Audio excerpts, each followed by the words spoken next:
Hello all these students. Today we are going to study the inference theory of predicate logic or the rules of inference for quantified statements. In this video or in this lecture we are going to study two rules of inference. The first rule is the universal instantiation. Now what does universal instantiation say? So universal instantiation says that whenever for all x, px is true, therefore pc is also true. So what is pc? C here represents an arbitrary value of x. Arbitrary value of x means any random value of x. Say for example, the domain of x is positive integers. If the domain of x is positive integers, in that case, what will be the range of values starting from 1 to till infinity? So in that case, arbitrary x or c here means any random value from the domain of x. Any random value, it can be 1, 2, 3 till infinity.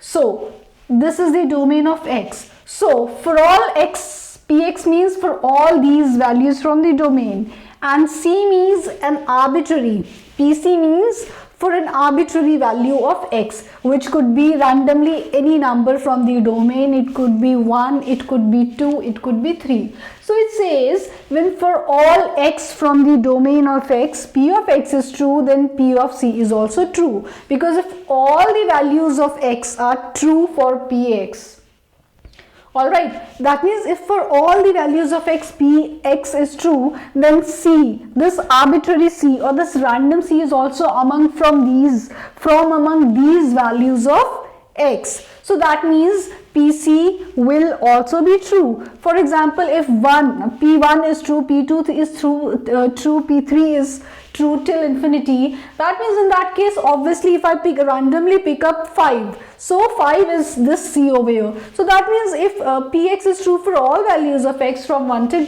infinity, so obviously pc or p5 will obviously be true. So this is the rule of universal instantiation. So it says that if for all x, px is true, or if for all the values of x from the domain of x, px is true, then an arbitrary value c from the domain of x only would also be true. Now let us see this with the help of an example. We'll try to understand it through an example. Here as an example I say, if all students in class understand logic, David is a student in the class. Therefore, David understands logic. I have to prove whether this statement is true or not using universal instantiation. What does it say? All students in the class understand logic. That means whosoever studies in the class would understand logic. Then I say David is a student in the class.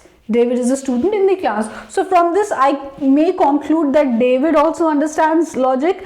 Now I have to prove whether this argument is true or false using universal instantiation. So let us see how we can do that.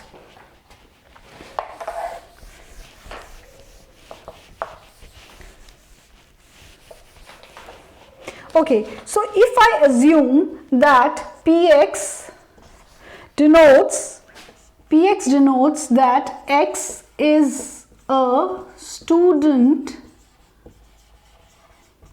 in the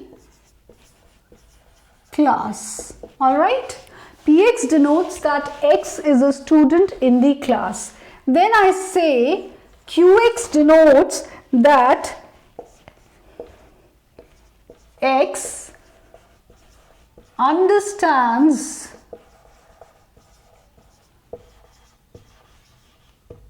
logic. What does qx denote? Qx denotes that x understands logic. Then if I say for all x, px, for all x, if px is true, then QX is also true, or in other words, for all X, if PX, then QX. So this is my first premise, which says for all X, if PX, then QX. Then if I substitute X with David, because who are we talking of in the argument? We are talking of David. What are we trying to prove here? That if all the students in the class understand logic, and if David is a student of the class, then David would also understand logic. This is the argument that we are trying to prove. So in place of X here, what is our subject over here? Subject is David. So that means in place of X, what are we going to substitute? We are going to substitute David. So if I say P David, so instead of PX, I write here P David. So this is my second premise. So now if I say P David, then Q David. All right. So what is PX representing? PX is representing X is a student in the class. So what will P David represent? P David will represent that David is a student of the class. Now what is QX representing? QX represents that X understands logic. So if I write Q David, what does that represent? That represents that David understands logic. So from the first premise, if I say that for all X, if PX, then QX, right?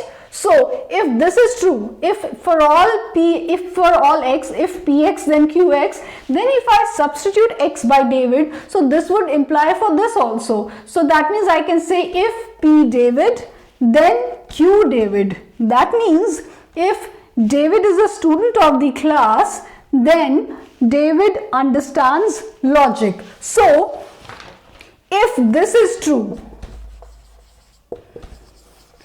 if this statement is true by universal instantiation, as per universal instantiation, if I say that David is a student of the class, because what did I say? For all X, if PX, then QX. So if PX, then QX, and if I substitute X by David, that means if P David, then Q David. This is by universal instantiation. So that means if David is a student of the class, then David understands logic, right?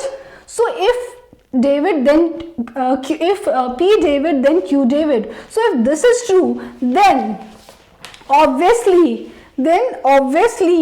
Q David has to be true. Q David has to be true, because if P David, then Q David, what is it saying? If David is a student of the class, then David understands logic. If this is true, then obviously Q David, that means David understands logic, has to be true. So I can conclude that David understands logic. So this is by modus ponens. This is by modus ponens. From which two premises? From the second and third premise, because the second premise says that David is a student of the class, and the third premise from here it says that if David is a student of the class, then David understands logic, and if this is true, then I can conclude that David understands logic. So P David, if P David, then Q David is from universal instantiation. This I have concluded from universal instantiation. And then Q David, that means David understands logic, is the modus ponens from the second and third premise, because the second premise says that David is a student of the class, and the third premise says that if David is a student of the class, then David understands logic. So therefore I can conclude that David understands logic, and this was the argument that I wanted to prove, that David understands logic, because what did it say? That if all the students of a class understand logic, and if David is a student of the class, then David also understands logic. This is the argument that I wanted to prove using universal instantiation, and this is what I have proved using universal instantiation. So this was one example to help you understand how universal instantiation is used and what is universal instantiation. Now so we can say that our argument here is valid or correct. And what was the argument? That David understands logic since he is a student of the class. Okay, now the second rule that we will see here is universal generalization. So the first rule was universal instantiation, and the second rule is universal generalization. So that is the opposite of universal instantiation. Now this rule says that for all x, px is true given the premise pc is true. Now what is C? C here is representing an arbitrary or a random value of x from the domain of x. Now we are proving the other way around here. What are we saying? That if any arbitrary or random value of PC is true, which is from the domain of x only, then for all x, px is also true. That means if one value of x from the domain of x is true,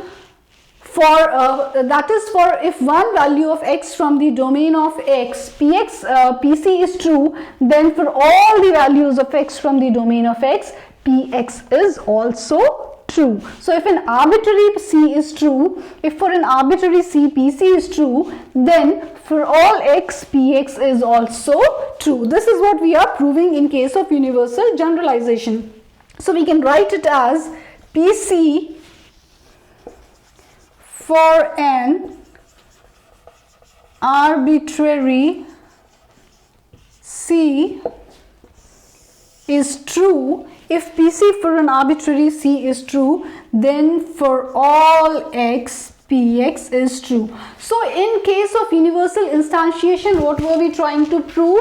That if for all x, px is true, then for an arbitrary c, pc is also true. Here we are trying to prove the other way round. What are we trying to prove here? We are saying that if for an arbitrary value of x, and if we call that arbitrary value as c, if an arbitrary value of x which we call c, pc is true, then for all values of x, px would also be true. So again this we will prove through an example. Okay, so let us take an example for the same and try to prove this argument. If I say that for all x, px, if for all x, if px, then qx. All right, that means if for all x, if px is true, then qx is also true. Or the other way, if I say for all x, if px, then qx, and for all x, qx, if qx, then r x are true. So these are the two statements that I say, that if for all x, if px, then qx, and for all x, if qx, then rx. I repeat, for all x, if px, then qx, and for all x, if qx, then rx are true. Then I can say for all x, px, if px, then rx is true, where the domains of all quantifiers are same, right? So here what are we trying to prove? What is our argument? The argument is that for all x, if px then rx, or in other words, if for all x, if px is true then rx is true. When? In what case? Let me repeat. For all x, if px then qx, and for all x, if qx then rx are true. If these two statements are true, then for all x, if px then rx, or in other words, for all x, if px is true then rx is also true. So this is the argument that we want to prove as valid. So, and what is the condition here? The condition is that the domains of all the quantifiers are same. The domains or the range of x would be same in all the cases. So let us see how we are going to prove this. Now, if I say that let us assume that C be an arbitrary element or value of x. So any value, that means C could be any value from the domain of x. So I hope you have understood this example and you've understood what we are trying to prove. We are saying that if px is true then qx is true, and if qx is true then rx is true, and if this is the case then we have to prove that if px is true then rx is true. We have to prove this argument to be valid. So I'll erase this since we do not have much space, and then I'll try to prove this argument in this space. So if I assume that C be an arbitrary element, C be an arbitrary element or arbitrary value, okay. So now this C is an arbitrary element from the domain of x. Arbitrary does not mean that it could be any element. It has to be some element from the domain of x itself. Alright. So if I assume that C is an arbitrary element from the domain of x, then I can say for all x, if px is true, then qx is true if this is my first premise, right? Because this is what has been already given to us. Then my second premise is that for all x, if qx is true, then rx is true, or if qx then rx. This is my second premise. Alright. So in that case, if I replace x by c, or if I substitute c in place of x here, because c is any arbitrary value of x, it is one of the values from the domain of x. So if I say pc, if pc, then qc. C, from the first premise, I am substituting c in place of x. So that means instead of px then qx, what do I write? If px then, if pc then qc. So from the first premise, I am substituting c in place of x, and the first premise says for all x, if px then qs. So now if I am substituting an arbitrary value of x, which I call c, then I will write if pc then qc. So I can say this is my universal instantiation from the first premise. Yes, this is as per the universal instantiation from first premise, because according to universal instantiation, if for all x, if px is true, then qx is also true. So that means for an arbitrary value of x also, which could be c, also it is true. So that means according to the universal instantiation from the premise, first premise, if for all x px, if for all x if Px is true, then Qx is also true. So for an arbitrary value of x, which I call C here, if Pc is true, then Qc is also true. Okay, now next I say again the universal instantiation from the second premise. It says, the second premise says that for all x, if Qx is true, then Rx is also true. So that means for an arbitrary value of x also, which I call C here, this would be true. So I can say that if Qc is true, then Rc is also true. So this is again my universal instantiation. This is as per universal instantiation. From which premise? From the second premise. All right. So next, okay, if Pc is true, then Qc is true, and if Qc is true, then Rc is true. So from these two premises, if I can conclude that if Pc, then Rc, or if Pc is true, then Rc is true. This is according to the hypothetical syllogism.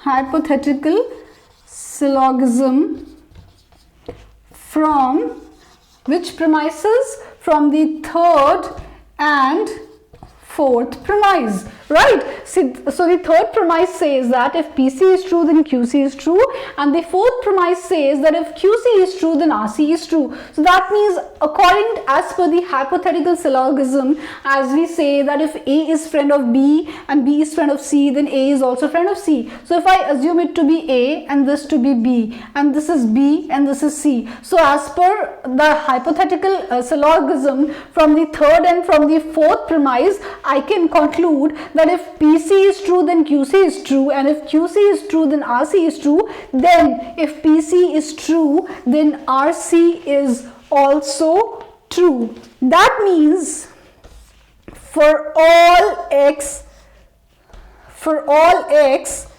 Px is true, then Qx is also true, then Rx is also true. This is universal generalization. This is known as universal generalization because this is a general form of that. Because I am saying that if for all x, if Px is true, then Rx would also be true. This is a universal generalization. So if Pc and if Pc and Rc are true, it has to be true, then for all x, Px and Rx also has to be true, because I'm saying that for all x have to be true. This I'm trying to prove. When for some arbitrary C, Pc is true, then Rc is true. So from universal generalization, what I can say from fifth, this is the universal generalization that I have given, that if Pc is true and Qc is also true, and if Qc is true and Rc is also true, then as per the hypothetical syllogism from the third and fourth premise, if Pc is true, then Rc is also true. So that means if if Pc is true and then Rc is also true, so I can conclude as per the universal generalization that if for some C, Pc is true, then Rc is true, then for all x, if Px is true, then Rx is also true. So this is the rule of universal generalization. So these are the two rules, that is the universal instantiation and universal generalization, which we studied in today's lecture. So let us just summarize what we studied. As per universal instantiation, if for all values of x, if Px is true, then Qx is also true, then we can assume that for an arbitrary value of x, which we call C, from the domain of x only, then if Pc is true, then Qc will also be true. So this is known as universal instantiation. And the second rule is the rule of universal generalization, which says that if for some arbitrary value of x, which we call C, if is true, then all values of for all x px will also be true. And for this we use these statements wherein we said that for all x if px is true then qx is true, and for all x if qx is true then rx is also true. And using hypothetical syllogism we proved that for all x if px is true then rx is also true, and then we substituted a random value of c, which is a random value called c from the domain of x, and then we tried to prove that if for an arbitrary value of x which we call c, pc is true, then for all x px would also be true, and this is known as the universal generalization.